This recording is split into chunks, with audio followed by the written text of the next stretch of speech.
Հոկտեմբերի 24-ին ուղիղ միացմամբ իր աշխատանքն է շարունակում ABC մեդիան, եթերում լուրերի հերթական թողարկումն է, ես Սվետլանա Պետրոսյանն եմ, բարի օր, այս ժամի համար առանձնացրել ենք հետևյալ թեմաները։ Կարգալույծ Քահանան հրաժարվում է դուրս գալ Հովանավանքից, կրկնում է Նիկոլ Փաշինյանի հայտարարությունները։ Արման Թաթոյանը քննադատել է ադրբեջանցի քաղաքասարակության ներկայացուցիչներին Հայաստանում ընդունելը, նրանց անվանել է խաղաղության ճակերտավոր աղավնիներ։ Նոր ձերբակալվածներ կան Գյումրիում, հայտնի է նրանց անունները։ Ամերիկայի Միացյալ Նահանգները հստակեցրել է դիրքորոշումը Ռուսաստանի հետ հարաբերությունների վերաբերյալ։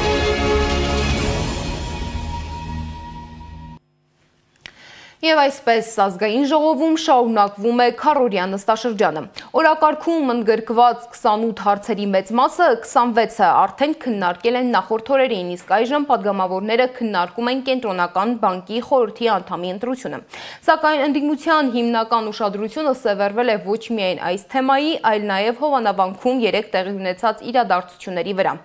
Հայաստան խմբակցության падգամավոր Գեղամ Մանուկյանը իր ելույթում քննադատել է իշխանությանը կոչ անելով չմոլորեցնել ժողովրդին, նիստում հնչել են նաև այլ քննադատական հայտարարություններ։ Ընդդիմադիր падգամավոր Քրիստինե Վարդանյանը իշխող ուժին դիմել է սուր ձևակերպմամբ, ընդգծելով. «Մեջբերում եմ, ձեր սափրված լինելն ու սրտի կանելը ձեզ ժողովրդավար չի դարձնում»։ Մեջբերման ավարտ։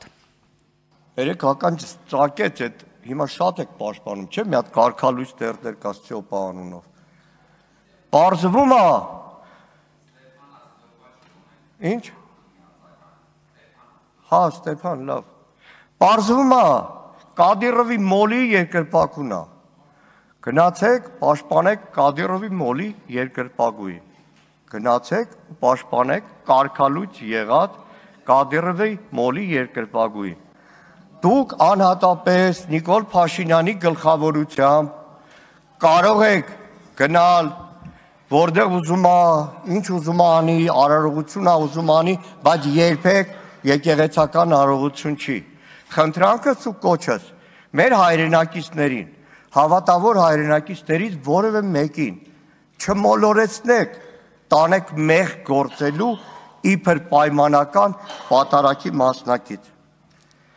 Երեք իմ գործընկերները ընդդիմադիր շատ էին ասում, որ քաղաքացիական պայմանագիրը հետևողական է։ Համաձայն չեմ իրենց հետ։ Հետևողական չեք, ներողություն եմ խնդրում։ Հետևողական չի քաղաքացիական պայմանագիրը։ Հետևողականը մեկ մարդ, Նիկոլ Փաշինյանը։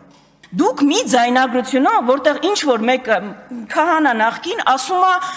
վեհապարը ինձ ասել է մայրիկիդ վերցրու գնա ցույցի։ Այդ դրվագով դուք քրեական հետապնդում եք, վարույթ եք հարուցել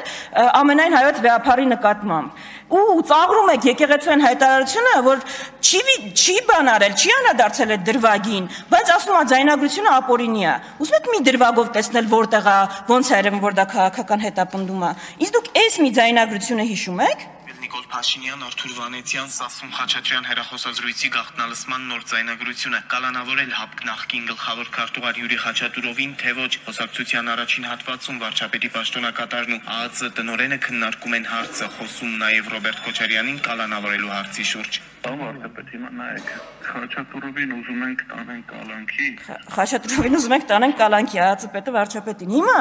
գիտեք ինչ եղավ այս ձայնագրության հետ։ Չէ՞ դուք վարույթ չառուցեցիք, որ ուզում ենք Խաչատուրովին կալանքի տանել, ԱԱԾ պետը Սասուն Խաչատրյան դա քննարկում է։ Վարույթը հարուցվեց, որ ձայնագրությունը եղել է ապօրինի։ Պատկերացնում եք, այտենց ոչ քաղաքական հետապնդում, երբ Փաշինյանին է վերաբերում։ Մի հատ էլ պարզ դրվագ ես ուղղակի կարամ ասեմ, այդ որ շոուով ներխուժում եք, այդ մարդկանց ուզում եք ծեփեք պոլին, չգիտեմ, դռները ջարդում եք, այդ մարդկանց Միքայել Աչապահյանին ծանոթություն ուղարկել եք, որ ներկայանա, ու չի ներկայացել դրա համար եք վեհարան մտել։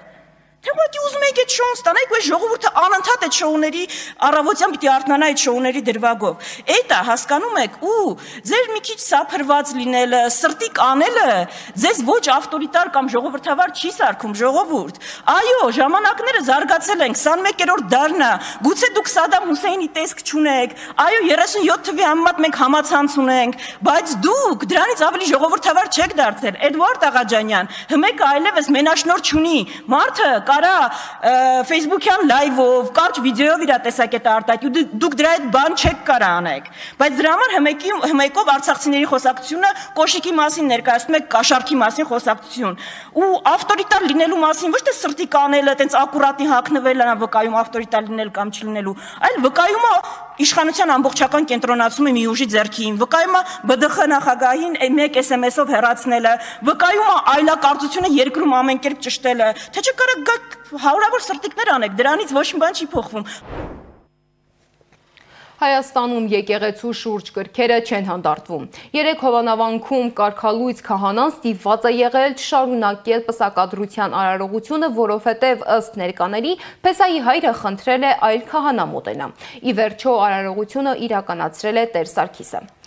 Բայց վիճակը ավելի է լարվել, երբ Մայրաթորի պատվիրակները Տեր Արամին են ներկայացրել կարգալույց լինելու փաստաթղթերը եւ պահանջել ծես չիրականացնել։ Իմ գործընկերներն են եղել Հովանավանքում, երբ գործընկերս կարգալույց քահանային հարցրել է, որ չի անհանգստանում արդյոք, որ Կիրակի իր պատարագի ժամանակ կարող է բախում լինել, Ստեփան Ասատրյանը հանգիստ պատասխանել է, որ չի անհանգստանում։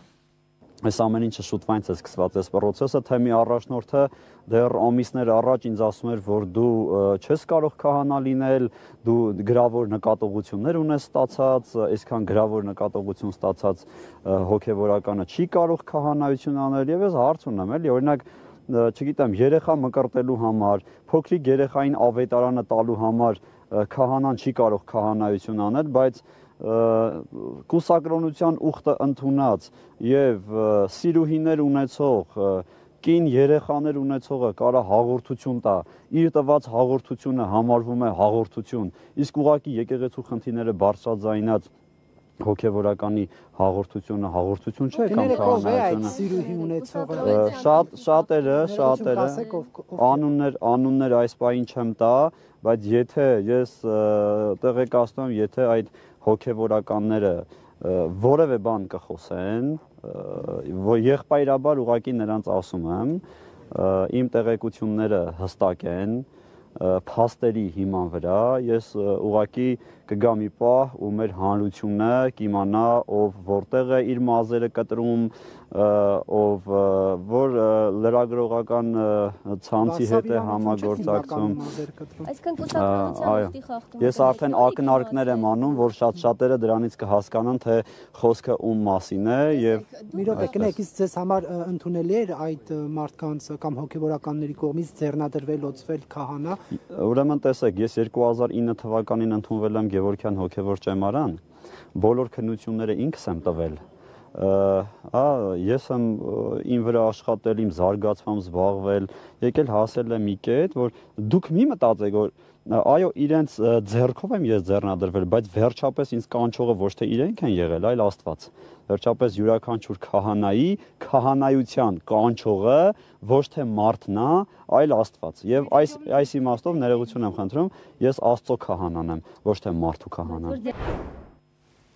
Միասնության թևեր նախաձեռնության անդամ Դավիթ Հանանյանը հայտարարել է, որ հայ առաքելական եկեղեցու դեմ գործընթացը մտնում է վճռորոշ փուլ։ Նրա խոսքով դա պետականորեն ուղղորդված քաղաքական օրակարգ է, որի նպատակն է պառակտել եկեղեցին եւ այն ենթարկել իշխանությանը։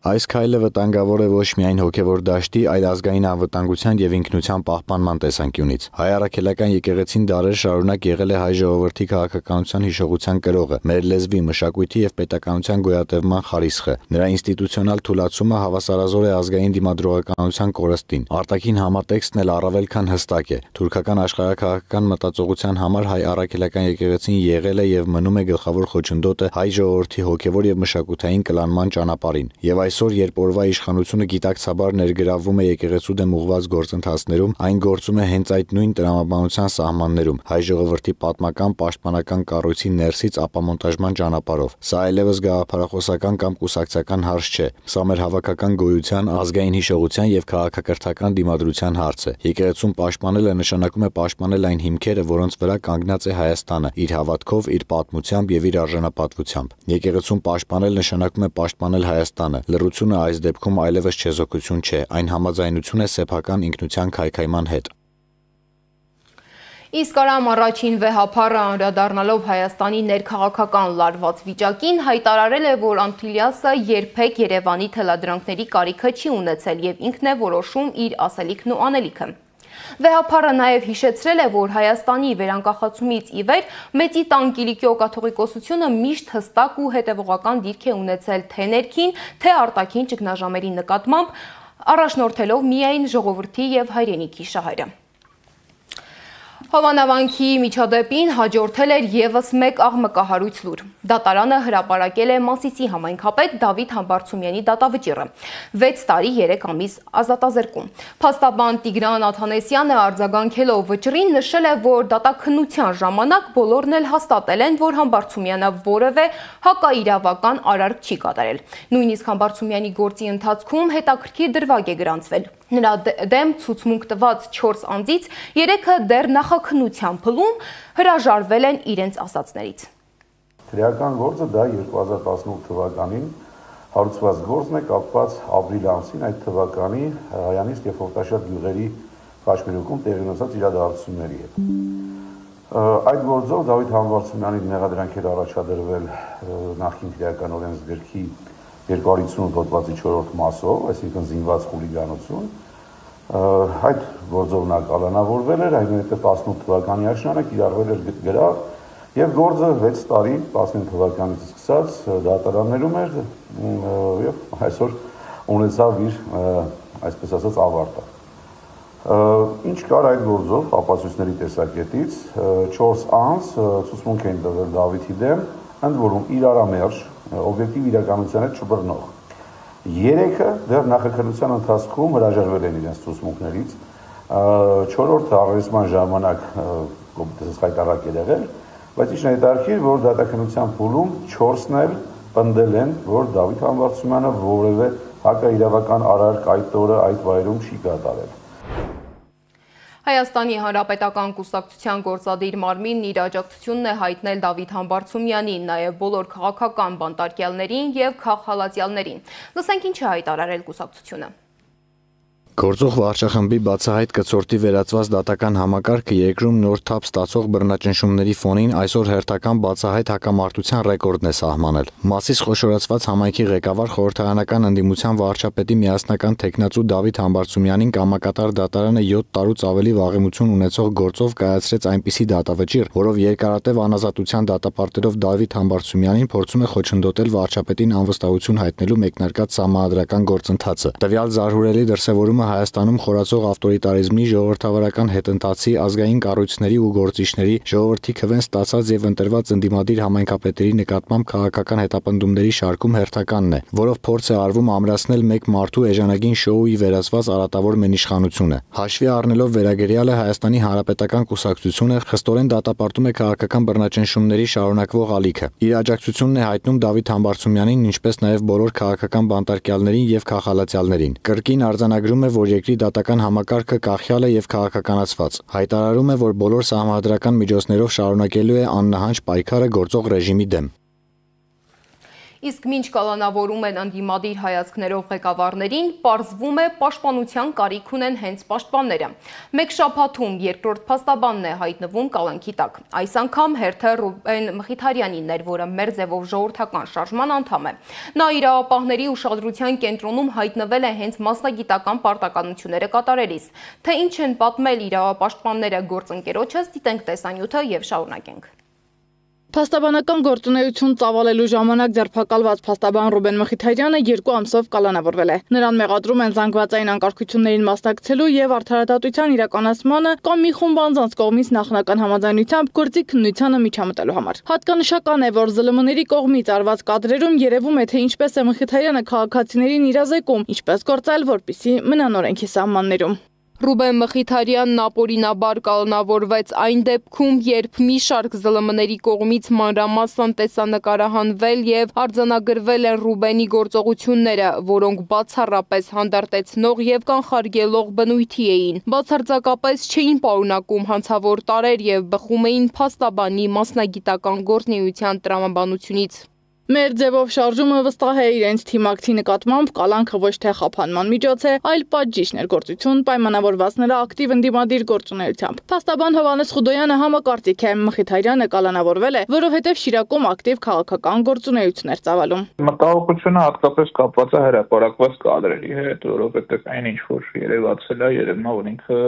ոստիկանների եւ ժողովրդի արանքում կանգնած փորձում է հանդարտեցնել։ Ու ոնց հասկացա նաև մամուլի հրապարակումներից իրեն զանգվածային անկարգությունների մասնակցել մեղադրանք առաջադրված։ Բարագայում երբ որ ինքն ինքնից մեղադրանք առաջադրել արդեն խնդրալույց է։ Լուսադեմին Շիրակի մարզի առաջին ատյանի ընդհանուր իրավասության դատարանը կալանավորելու որոշում կայացրեց։ Իդեպ Մխիթարյանը մեկ շաբաթվա ընթացքում կալանավորված երկրորդ փաստաբանն է։ Առաջինը Ալեքսանդր Կոչուբաևն էր, ում ձերբակալել էին ասֆալտին պարկեսնելով։ Կոչուբաևին կալանավորելով իրավապահ համակարգը չի սահմանափակվել։ Խոզարկել են նաև նրա տունն ու գրասենյակը, ինչն ըստ Խուդոյանի օրինական չէ։ Կոչուբաևի դեպքում էլ չեն բավարարվել միայն իրեն ձերբակալելով, կալանավորելով նաև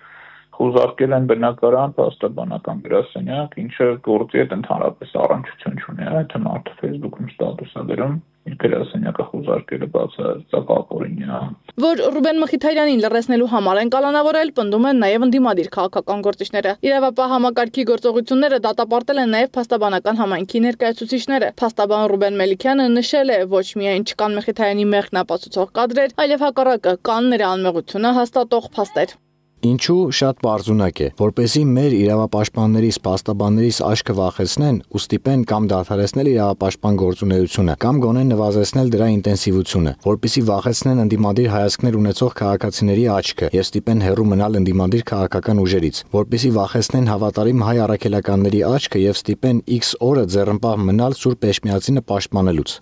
Գյումրու ավականու անդամ պրոդյուսեր Ռուբեն Մխիթարյանը եւս անդրադարձել է փաստաբանի կալանավորմանը։ Պրոդյուսերը հիշեցրել է Մխիթարյանի հայրը Հայաստանի տղամարդկանց տղամարդի հավաքականի երջանկահիշատակ գլխավոր մարզիչ Աշոտ Մխիթարյանն է։ Աշոտ Մխիթարյանի աշխատանքի արդյունքում տարբեր միջազգային սպորտային հեղինակավոր հարթակներում Հայաստանի եռագույնը բարձրացել է վերև եւ հնչել է մեր երկրի հիմնը 50-ից ավել անգամ։ Ռուբեն Մխիթարյանը նրա որդին է, որին 2 ամսով կալանավորել են, որովհետեւ նա ուղղակի փորձում էր թույլ չտալ Հայաստանի Հանրապետության քաղաքացիների ծեծը Գյումրիի հրապարակում։ Աշոտ Մխիթարյանը այս երկրի սպորտային սիմվոլներից մեկն է։ Ռուբոն սրտացավության սիմվոլն է, իսկ դուք վախի ու ցանկացած հայկականի ատելության սիմվոլն եք։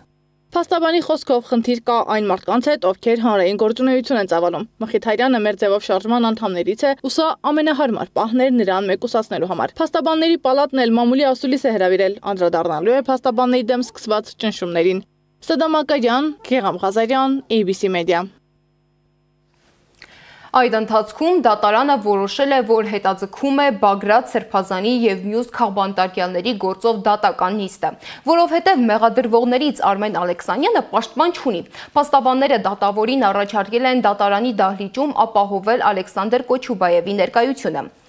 Հիշեցնեմ, որ Կոչուբաևին եւս կալանավորել են 2 ամսով, որովհետև փաստաբանը Facebook-ի իր էջում կոշտ բառերով քննադատել էր Մկրտիչ Սրբազանի կալանավորումը։ Դրանից առաջ էլ քննադատել էր Բագրատ Սրբազանի գործով իրավապահներին։ Իսկ փաստաբան Գարիկ Գալիկյանը տեղեկացրել է, որ Կոչուբաևի վերաբերյալ հարուցված քրեական վարույթի նախաքննությունը ավարտվել է եւ նյութերը մեղադրական եզրակացությամբ կուղարկվեն Երևանի ընդհանուր իրավասության առաջին ատյանի քրեական դատարան։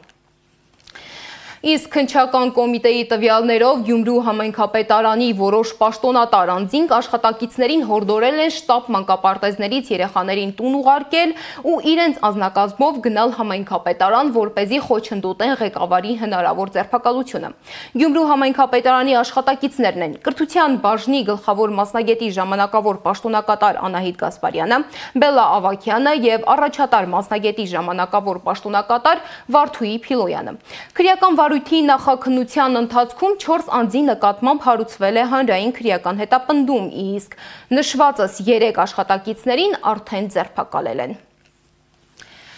Արդեն 1 օր է համացանցում ակտիվ քննարկումներ են։ Մարդիկ փորձում են հասկանալ, ինչպես է ադրբեջանցի երբեմնի ակտիվիստը հասել Երևան ու հայտնվել ոչ ավել ոչ պակաս անվտանգության խորհրդի քարտուղար Արմեն Գրիգորյանի հետ մեկ սեղանի շուրջ։ Անվտանգային քաղաքականության հետազոտական կենտրոնը հայտնում է, որ քննարկումը նախաձեռնել են երկու երկրների փորձագետները պաշտոնական կառույցների աջակցությամբ։ Ըստ հաղորդագրության նպատակը խաղաղության օրակարգի առաջմղումն է։ Հանդիպման ավարտին էլ պատրաստակամություն են հայտնել շարունակել համատեղ նախաձեռնությունները։ Ես այս ակցիայի կազմակերպիչներից մեկն եմ, ուզում եմ հաստատել, որ մենք պատրաստ ենք միջանցք տրամադրել շտապ օգնության մեքենայի եւ բժշկական օգնության համար։ Արցախը Հայաստանին կապող ճանապարհին էկոակտիվիստ ձևացած կանանցից է։ Ստում է, թե կարող էին շտապ օգնության մեքենաներն ու բժշկական օգնություններն անխափան մտնել ու դուրս գալ Արցախից։ 10 ամիս տևած շրջափակման ընթացքում մարդիկ զրկված էին սնունդից, էլեկտրաէներգիայից, գազամատակարարումից, իսկ հիվանդանոցներն աշխատում էին օր-օրի սպառվող դեղամիջոցների պայմաններում։ Հայաստան եկած կեղծ էկոակտիվիստը ցավի նոր չափաբաժին է փոխանցել արցախցիներին։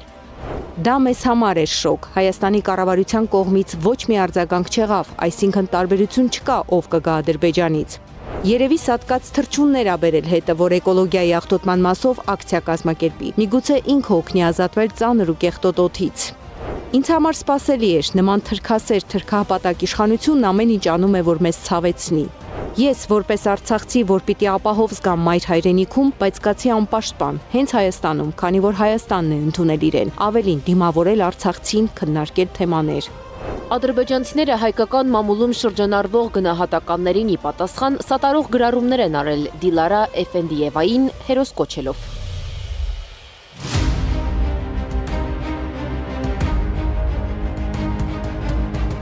Երկու տարի անց կեղծ էկոակտիվիստն ադրբեջանցի գործընկերների հետ Հայաստանում է։ Նրա եւ մյուս ադրբեջանցիների հետ քննարկել են խաղաղ գործընթացի հեռանկարները, հումանիտար հարցերը, տնտեսական գործակցության հնարավորություններն ու վստահության ամրապնդման ուղիները։ Հանդիպմանը ներկա Բորիս Նավասարդյանի խոսքով ծանոթ են այդ կնոջ գործունեությանը, որին Երևանի մամուլի ակումբի հրապարակումներով անդրադարձել են բազմիցս։ Մենք ընկալում ենք ադրբեջանական խմբի կազմը այնպես, որ դա այն մարդիկ են, որոնց միջոցով կարելի է ինչ-որ օրենքներ փոխանցել Ադրբեջանի իշխանություններին, եւ եթե համարվել է, որ հենց այդ կազմը պետք է գա եւ հենց այդ մարդիկ, ուրեմն մենք դա ընդունել ենք։ Կարևոր է համարում նման հանդիպումները Նավասարդյանը։ Կարող են ուղերձներ փոխանցել Բաքվին։ Մեզ համար այն է, որ այն ինչ մենք խոսել ենք, հնարավորինս համարժեքորեն եւ լսելի ձևով փոխանցվի ադրբեջանական պաշտոնական կառույցներին։ Ադրբեջանական եւ հայկական կողմի հետ հանդիպմանը մասնակցել են նաեւ Արեգ Քոչինյանը, Նաիրա Սուլթանյանը, Նարեկ Մինասյանն ու Սամվել Մելիքսեթյանը։ Ադրբեջանական կողմից Ֆարհադ Մամեդովը, Ռուսիվ Հոսեյնովը, Ռամիլ Իսքանդերլին, Քամալա Մահմեդովան եւ Դիլարա Էֆենդիևան։ Նրանք հանդիպել են նաեւ Հայաստանի անվտանգության խորհրդի քարտուղար Արմեն Գրիգորյանի հետ եւ հաստատել պատրաստակամություն շարունակելու համատեղ նախաձեռնություններն ուղղված տարածաշրջանային կայուն խաղաղության հաստատմանը։ Տվյալ անձին Հայաստան ուղարկելը եւ խաղաղության վերաբերյալ ինչ-որ քննարկումների մասնակցելը հստակ հասկացել ենք, թե ինչ միտք է պարունակում եւ կարող են մեծ ջանքեր չգործադրել այդ միտքը հասցնելու հայ հասարակությանը, որովհետեւ ամեն ինչ առավել քան պարզ է։ Արցախցիների հիշողության մեջ Դիլարա Էֆենդիևան կմնա որպես կեղծ խաղաղության խորհրդանիշ, այն կնոջ կերպարը, որը կանգնած էր շրջափակման դարպասների մոտ։ Եվ այսօր, երբ նա Երևանում է, շատերի համար խաղաղության մասին խոսելը թվում է կեղծ ու անիրական։ Անի Աբաղյան, Անդրանիկ Մանսուրյան, ABC Media։ Միասնության թևեր նախաձեռնության ղեկավար Արման Թաթոյանը քննադատել է ադրբեջանցի քաղաքասարակության ներկայացուցիչների ընդունելությունը Երևանում, նշելով, որ նրանցից շատերը իրականում իշխանական համակարգի մաս են եւ հայատյաց քարոզչության գործիք։ Իրավունքի եւ արդարության կենտրոն Թաթոյան հիմնադրամը դեռ 2023 թվականի փետրվարին էր հրապարակել զեկույց, մեկ առ մեկ նույնականացնելով շրջափակման հարյուրավոր մասնակիցներին եւ ապացուցել, որ այդ էկոակտիվիստները չունեն շրջակա միջավայրի հետ որևէ առնչություն։ Մենք անգամ ապացույցներով հաստատել էինք, որ էկոակտիվիստների ֆինանսավորումն ուղիղ ադրբեջանական իշխանության կողմից է։ Շատ լավ հիշում եմ, որ նրանք ակտիվ տարածում էին ոճրագործ Ռամիլ Սաֆարովի նկարը ու ոգեշնչվում դրանից։ Օրինակ էին իրար բերում։ Նրանք ունեին ադրբեջանական իշխանության կողմից իրենց իրենց առջև դրված հստակ խնդիր՝ ստեղծել շղարշ, թե իբր էկոակտիվիստ են, իսկ իրականում Արցախի հայերին մատնել սովի եւ տառապանքների 9 ամիս շարունակ կտրել գազից, էլեկտրաէներգիայից, դեղերից ու բժշկական օգնությունից եւ սննդից։ Այդ ընթացքում ադրբեջանական իշխանությունն անցել էր գործի, սպառնում ու ատելություն էր տարածում հայերի նկատմամբ, կատարում սպանություններ։ Այսպիսի կեղծ փորձագիտական հավաքներով Հայաստանի Հանրապետության իշխանությունները փորձում են պատրանք ստեղծել, թե վերջնական խաղաղությունն արդեն հաստատված իրողություն է, անտեսելով այն փաստը, որ Հայաստան ժամանած կազմն ամբողջությամբ Ադրբեջանի հայատյաց քաղաքականության պրոպագանդիստներ են։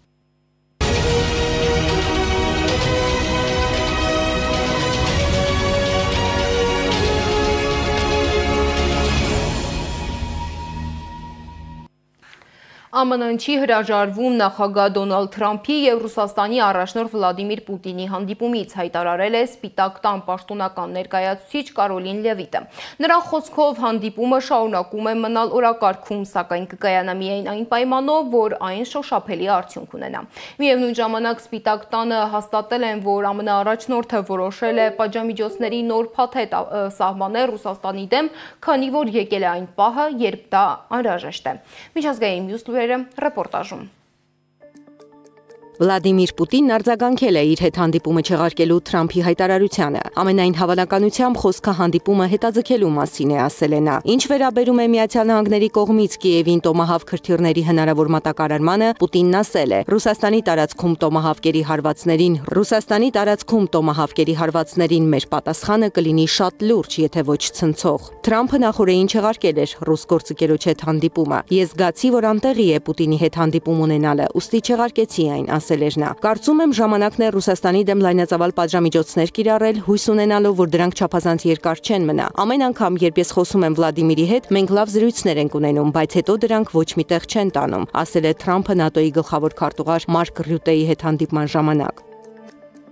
Թրամփը նոր ռեկորդ է գրանցել։ Այս անգամ միջնախագահության 2 ժամկետների ընթացքում կառավարության գործունեության մասնակի դադարեցման, շաթդաունների ընդհանուր տևողության առումով։ Իր առաջին նախագահական ժամկետի ընթացքում կառավարությունը մասամբ փակ է եղել 36 օր, իսկ այժմ արդեն 22 օրից ավելի։ Ընդհանուր տևողությունը 57 օր է։ Նախկին ռեկորդը 56 օր սահմանել էր Միացյալ Նահանգների 39-րդ նախագահը, դեմոկրատ Ջիմի Քարթերը։ Մոտավորապես 1.400.000 պետական ծառայող կամ արձակուրդի է ուղարկվել, կամ աշխատում է առանց վարձատրության։ Շաթդաունի պայմաններում շարունակում են աշխատել միայն նրանք, ովքեր ապահովում են կյանքի եւ գույքի պաշտպանությունը, այսինքն բժիշկներ, զինծառայողներ, ինչպես նաեւ նախագահը եւ կոնգրեսի անդամները։ Շաթդաունի պատճառը 2 կուսակցությունների սենատորների համաձայնության չգալն է բյուջեի նախագծի շուրջ։ I don't think we're going to necessarily ask for a declaration of war. I think we're just going to kill people that are bringing drugs into our country. Okay, we're going to kill them. You know, they're going to be like dead. Թրամփը խոստացել է սպանել բոլորին, որոնք թմրանյութեր կմատակարարեն Միացյալ Նահանգներ։ Կարծում եմ մենք ուղղակի կսպանենք մարդկանց, որոնք թմրանյութեր են բերում մեր երկիր։ Հենց այդպես մենք նրանց կսպանենք, նրանք կմեռնեն, ասել է նա։ Միացյալ Նահանգները վերջին շրջանում բազմաթիվ նավեր է ոչնչացրել, որոնք ըստ Թրամփի թմրանյութեր էին տեղափոխում Միացյալ Նահանգներ։ Հրապարակվել է Լուվրի կողոպուտից նոր տեսանյութ։ Այն ցույց է տալիս, թե ինչպես են ենթադրյալ գողերը փախչում օդային սանդուղքով։ Լուվրի կողոպուտը տեղի է ունեցել անցած կիրակի։ 4 գողերը պատուհանից ներս էին մտել թանգարանի Ապոլոն սրահ եւ տարել թագավորական զարդեր։ Դա անելու համար նրանցից պահանջվել էր ընդամենը 7 րոպե։ Վնասը գնահատվել է 88 միլիոն եվրո։ Գողացված զարդերն ապահովագրված չեն եղել։ Հանցագործների որոնումները շարունակվում են։ Ֆրանսիայի արդարադատության նախարարը նախկինում կողոպուտն անվանել էր ծախողում երկրի համար։ Սարկոզի շան որդի վեր կաց, դու սպանեցիր Մուամար Քադաֆիին։ Ֆրանսիայի Սանտեի բանտից տարածվում են տեսանյութեր, որտեղ լսվում են վիրավորական վանկարկումներ ուղղված Ֆրանսիայի նախկին նախագահ Նիկոլա Սարկոզիին։ Նրա անվտանգության ապահովման նպատակով շուրջօրյա հսկողություն է սահմանվել բանտում։ Հիշեցնենք, Սարկոզին դատապարտվել է հնգամյա կալանքի իր նախագահական քարոզարշավի համար Լիբիայից ֆինանսավորում ստանալու համար։